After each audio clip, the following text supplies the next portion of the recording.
part of the reason that I want to tell the story is because first and foremost, I'm at peace with it now. Secondly, I've forgiven the individual that committed the act. And thirdly, even if I were to give one person a shred of hope, then to me it's worth talking about.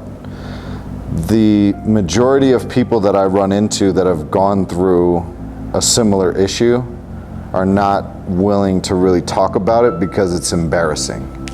We internalize that, and it's not something that we should internalize. We often blame ourselves. We do or are a victim in that circumstance, because usually when something like that happens, you're very young and manipulated and easily manipulated, or manipulated, excuse me.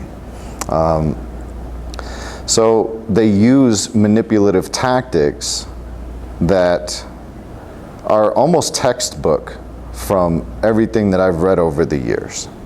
So if I could help one person understand that, hey, it's okay to come forward and talk about it and get it off your chest and get to a point where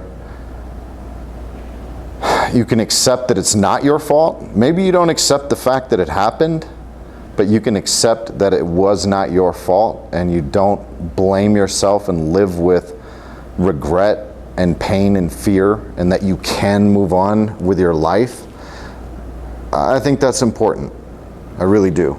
And I've shared with many people over the years, not in this context, but if it can help some of these individuals that are part of this entire movement, which I believe in wholeheartedly. I mean, you know, I've talked about how personal and passionate I am about this, but if I could help somebody, I'm more than happy to do that. I do that with alcoholism and things of that nature too. So, been around the block, and I've come to terms with the fact that I cannot change what happened in the past. So if you live there, you're just going to continue to relive that trauma throughout the rest of your life. And I don't want that for anyone. So with that being said, sure. Please tell us your story. So a very close family friend of my father's and I was good friends with his son. We hung out summer after summer, winter after winter. We always did things together. And he would stay the night at my house, I would stay the night at his house. His dad was a drunk, bad drunk. If he was on any other drugs, I didn't know. I was too young at the time to be able to tell the signs. But when I was about 10, maybe 11 years old, I forget, but we were camping, and he had given his son, and some of the details are a little bit foggy because of how long ago it was, but he had given his son some incentive to leave, okay? And once his son left, you know, in this camper, you know, he closed the shades all the way around, and basically started to get undressed. And in that instance, you kind of freeze up because you don't really understand what's going on. And I don't know what it's like for girls, but I could tell you what it's like for boys. In that instance, you try to, even though you're a little nervous or scared, you try to be tough. You know, you try to, with our limited capacity in our brains, at that age, we try to figure out what is happening. Is there a way out of this? What does that look like?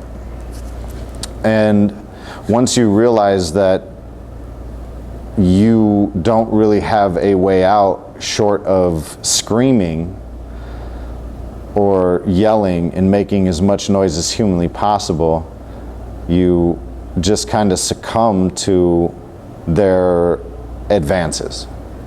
So, in other words, at the age of 10 or 11, and I forget how old I was exactly, at this campground, I was raped. And I don't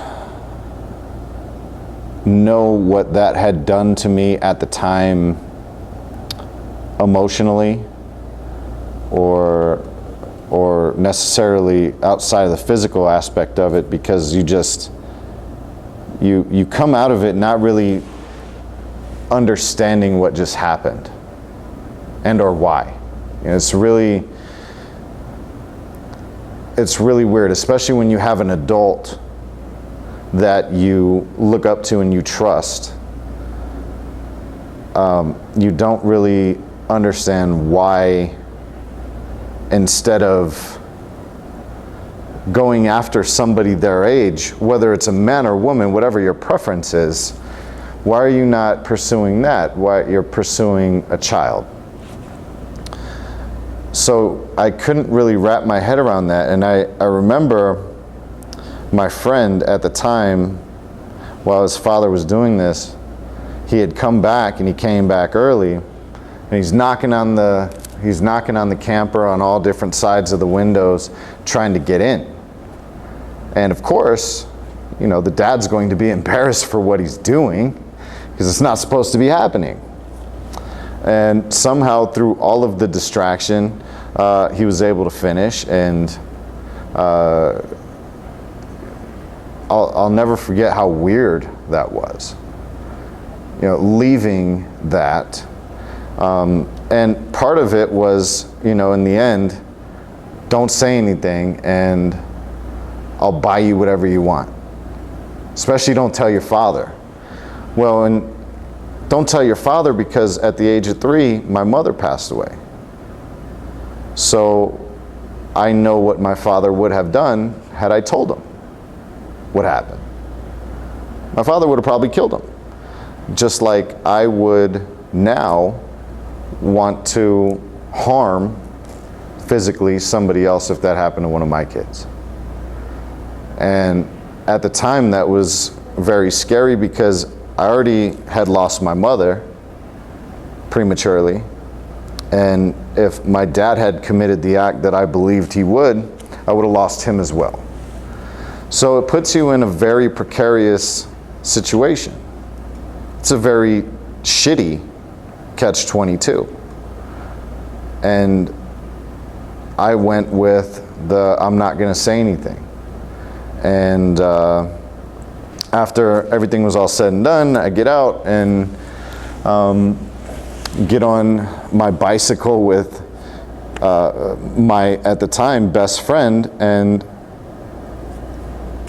we acted as if nothing happened. And, you know, years and years later, I would think about that interaction. You know, even still to this day, from time to time, I'll think about that interaction. I don't have the level of animosity towards the interaction that I did when I was younger. The more that I understand the human psyche, and the more that I understand a psychopathic and or pedophilic, if that's a word, pedophilia behavior, I don't accept it. I think they should be, you know, castrated or worse.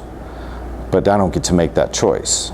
So the more I understood the psychology behind it, because I've studied it to a degree, and I'm not going to go too in depth on that, on where I found the information and how much effort I put into it, because it was quite a bit, I was able to forgive him over time. Now, my understanding is he's behind bars somewhere for committing that very act on another individual later on in life. So I I feel a little bit of guilt and shame for not reporting it earlier,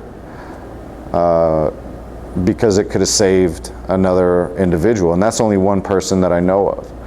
So to go back to your initial question about why I want to talk about this is because if something like that happens, if you get that out, maybe that individual is taken off the streets and put into a detainment center where they can process them, hopefully, to where they never see the light of day again.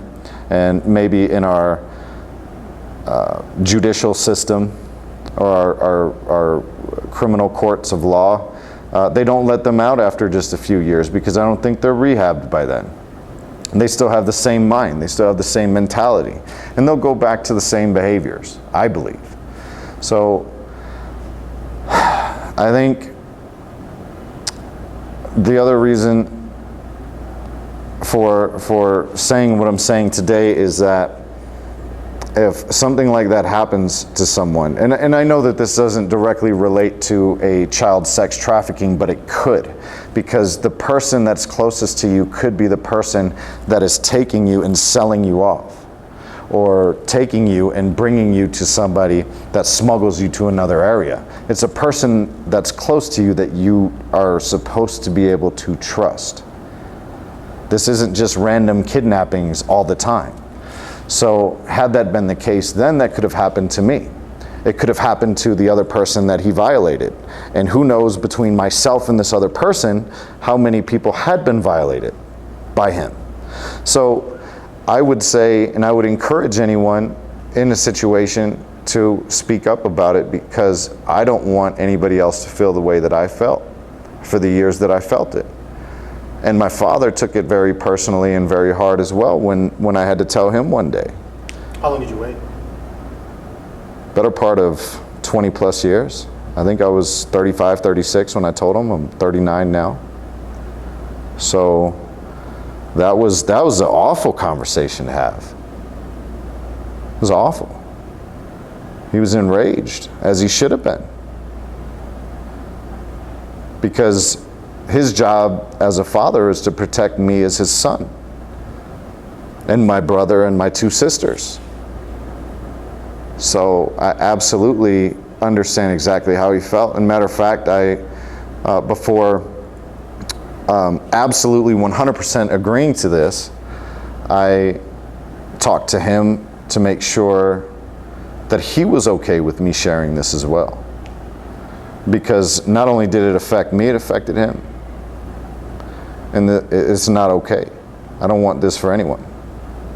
So that's why I wanted to share my piece of what happened.